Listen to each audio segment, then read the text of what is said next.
José Gabriel Condorcanqui Noguera, más conocido como José Gabriel Túpac Amaru, que en quechua significa serpiente resplandeciente, nació en 1738 en Surimana, provincia de Tinta, obispado del Cusco.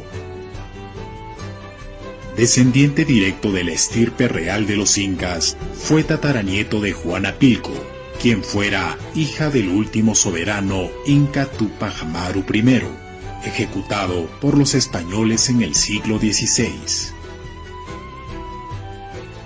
José Gabriel Condorcanqui desarrolló sus estudios en el Colegio San Francisco de Borja, al cual accedía la élite indígena. De acuerdo a investigaciones, era un personaje adinerado que hereda la muerte de su padre, el curacazgo de Surimana, Tungazuca y Pampamarca, dedicándose al comercio y siendo dueño de una recua de más de un centenar de mulas.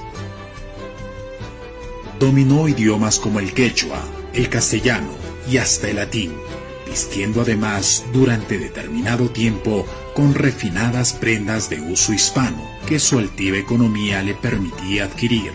Le fue bien en los negocios, en la minería y en las tierras, llegando a ser marqués de Oropesa, título que le concedieran las autoridades españolas. En este punto es importante recalcar que fue una persona educada y culta, resaltando entre sus lecturas los comentarios reales del Inca Garcilaso de la Vega, las 7 partidas de Alfonso el Sabio, las Sagradas Escrituras, el drama quechua Apu Ollantay.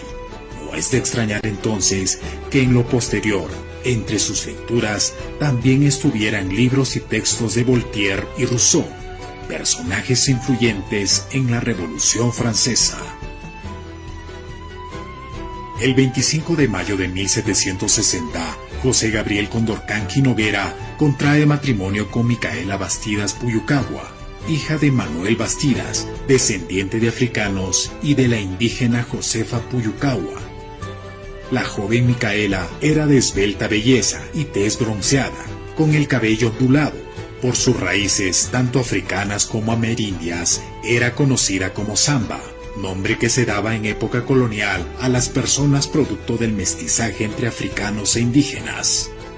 Producto de esta unión, tuvieron 3 hijos, Hipólito, Mariano y Fernando, tomando al Cusco como ciudad de residencia.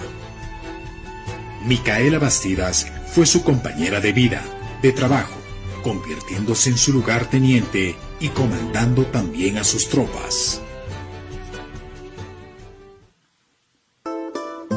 Si bien la mita existía antes de la llegada de los españoles a nuestras tierras, fue en este periodo que se depravó tal forma de trabajo, siendo el responsable de ello el virrey Toledo. Los indígenas, adultos varones, cuya edad promediaba entre los 16 y 50 años, eran obligados a cumplir con esta labor.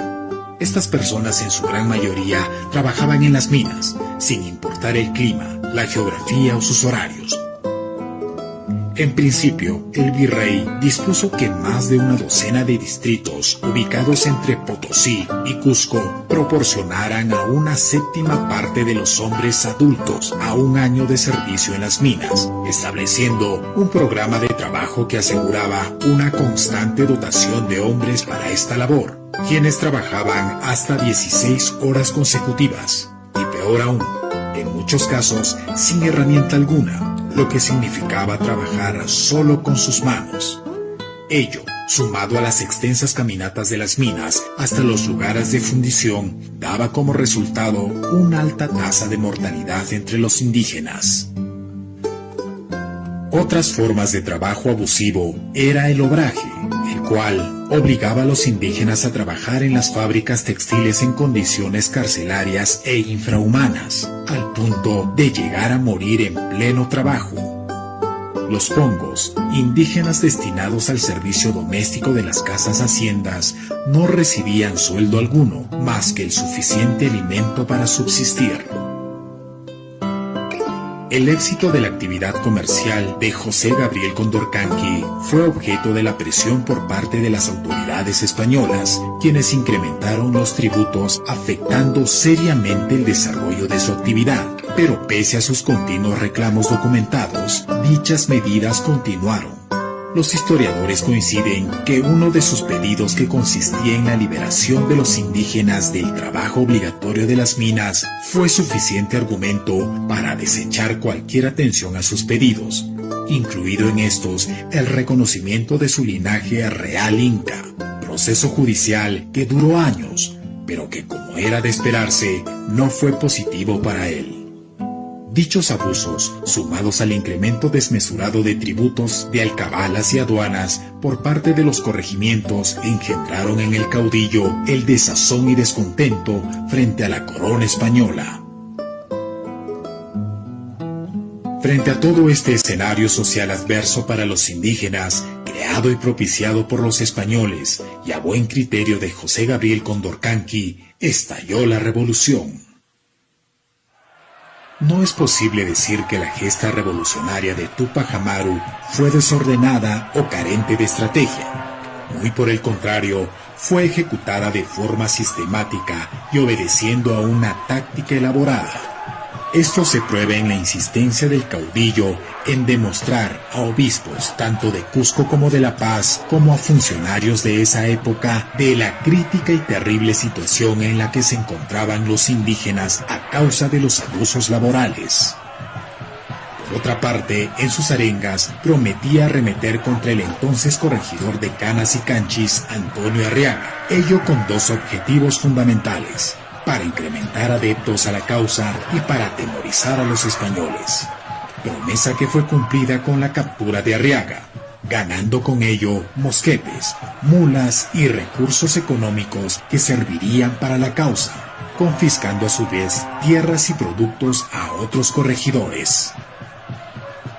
El 10 de noviembre de 1780 hizo ahorcar en público al corregidor en la plaza de Tungazuca, arengando a sus tropas sobre los objetivos de su movimiento, los cuales eran abolir las mitas y el reparto de efectos y erradicar a los malos corregidores, instando a los indios a unirse a él para alcanzar su propia libertad.